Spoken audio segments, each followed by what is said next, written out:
বাবা চুপ, কোনো কথা বলবা না, তুমি শুধু দেখতে থাকো। বাবা তুমি অনেক কিছু দেখতে পারবা। আচ্ছা মা, ঠিক আছে ঠিক আছে। মাজা এখন মনে চল চল তাড়াতাড়ি চল। আচ্ছা আচ্ছা। মাইজা শোন, আব্বু যখন বাসায় থাকে না তখন আম্মু একটা ছেলেকে নিয়ে নোংরাম করে। আপু কি করা যায়? মাইজা শোন, আমার একটা বুদ্ধি আছে, ওই ফ্যানের উপর একটা ক্যামেরা ফিটিং করে দিব। আপু তোমার তো অনেক বুদ্ধি। শোন মাইজা, এই বুদ্ধিটা যদি করি না, আম্মু তো আব্বুর কাছে ধরা খেয়ে যাবে। আপু ঠিক আছে, অনেক ভালো হবে। আচ্ছা ঠিক আছে, চল আগে আমরা ক্যামেরাটা ফিটিং করার ব্যবস্থা করি। আয় মাইজা, তাড়াতাড়ি চল তাড়াতাড়ি চল, আমরা না বসে যাবে কম, তাড়াতাড়ি চল।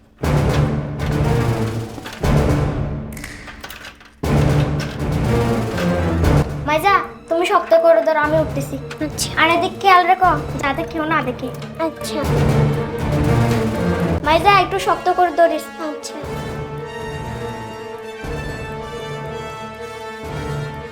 আপু তাড়াতাড়ি করো। হ্যাঁ মাইজা হয়ে গেছে, আমি আব্বুকে ভিডিও কল দিয়ে দিছি। বাবা চুপ, কোনো কথা বলবা না, তুমি শুধু দেখতে থাকো। বাবা তুমি অনেক কিছু দেখতে পারবা। আচ্ছা মা, ঠিক আছে ঠিক আছে। আরে এই তোমরা এখানে কি করতেছো? আর এইটা এখানে কেন? মা দেওয়ালের মধ্যে ময়লা ছিল তো এগুলো পরিষ্কার করতে আসছিলাম। আম্মু দেয়ালে অনেক ময়লা হয়েছে। এই আমি কি তোমাদেরকে বলেছিলাম এই ময়লা পরিষ্কার করার জন্য? এই তোমাদেরকে না বলছি এই ঘরে আর আসবে না, যাও এখন বের হও, যাও বের হও, যাও, আর কোনোদিন যেন না দেখে এই রুমে। বাজে একটা, সারাদিন শুধু আমাকে ডিস্টার্ব করে। বুঝলাম না ও আসতে এত লেট করতেছে কেন, প্রতিদিন এইভাবে লেট করে। দাঁড়াও আমি ওকে একটা ফোন দিয়ে ডাকি তাড়াতাড়ি। হ্যালো, এই তুমি কোথায়? আচ্ছা তুমি আসতে এত লেট করো কেন বুঝলাম না। এই শোনো তাড়াতাড়ি চলে আসো, আমি অনেকক্ষণ ধরে তোমার জন্য অপেক্ষা করতেছি।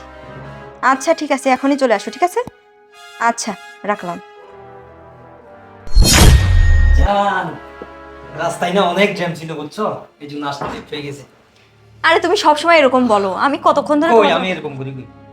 তোমার জন্য আমি অনেকক্ষণ ধরে অপেক্ষা করতেছি জানো। অপেক্ষা করতেছি।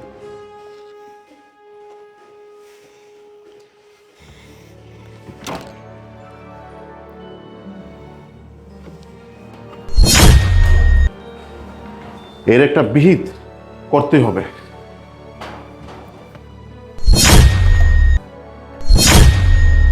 আরে তুমি হ্যাঁ আমি। তুমি এই সময় বাসায়? কেন ডিস্টার্ব করে ফেললাম? আরে তোমার আকাম কুকামের সময় তো আমি হাজির হয়ে গেলাম।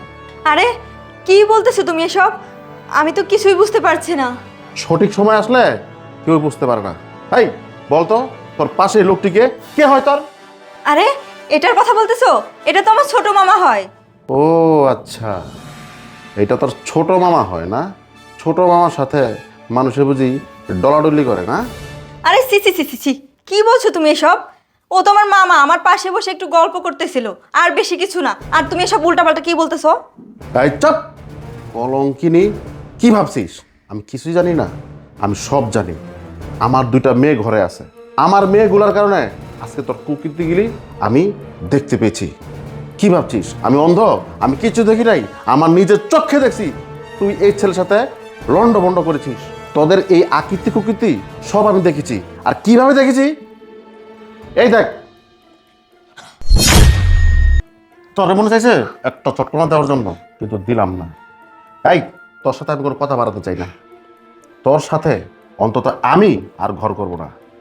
আর তোর মামার সাথে ডলাডলি করছিস না, সারা দিন সারা রাত ডলাডলি করিস, কিন্তু আমার বাড়িতে না, এখানে না। যা। সাবির, আমাকে শেষবারের মতো মাফ করে দেওয়া যায় না? কোনো শেষবারের মতো মাপ নাই। আর তোর সাথে আমার কথা বলতে ঘৃণা লাগছে। দুশ্চরিত্র মহিলা, যা ওই যা।